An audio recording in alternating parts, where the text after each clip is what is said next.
మా పెద్దత్తయ్య ఇంటికొచ్చి ఇంట్లో పూలున్నాయి, పొద్దున్నే కోసేసుకో, లేకపోతే ఎవరో ఒకరు వచ్చి పూలైతే కోసుకొని పోతారు, మళ్ళీ ఇంకా ఊరికి వెళ్తున్నావు కదా పూలు పెట్టుకొని పోదు అనింది. ఇంకా సరే అని చెప్పేసి ఇంకా ధీరజన్ కూడా తీసుకొని వెళ్ళాను. ఈ లోపల ఇంకా అత్త నేను ఇద్దరం కలిసి పూలైతే కోసాము. పక్కనే ఒక కాకర పాదైతే ఉంది, దానికి కాకరకాయలు ఉంటే నేను కోసిస్తానన్నాను, కానీ అత్తయ్య అయితే తీసుకొని వెళ్ళు, ఫ్రై అయితే చేసుకో అని చెప్పారు. సరే అని చెప్పేసి ఇంకా కాకరకాయలు అన్నీ కూడా వెతికి కోసాను. మా ఊర్లో చాలామంది నన్ను అడిగారనమాట, నీకు యూట్యూబ్ ఛానల్ ఉంది కదా, వీడియోస్ అయితే పెడుతూ ఉన్నావు కదా, నీ ఛానల్ నేమ్ చెప్పు అని.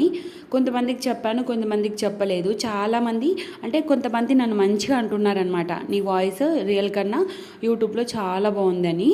ఇంకొకటి ఏంటంటే, ఇంకొంతమంది నన్ను వెనకాల తిట్టుకుంటున్నారు, ముందు సపోర్ట్ చేసినట్టు చేసి వెనకాల తిట్టుకుంటున్నారు. అలా చేయకండి. యూట్యూబ్ చేయడం చాలా కష్టం, ఒకసారి మీరు చేసి చూడండి, అప్పుడు మీకు అర్థమవుతుంది. వీడియో నచ్చితే ఒక లైక్.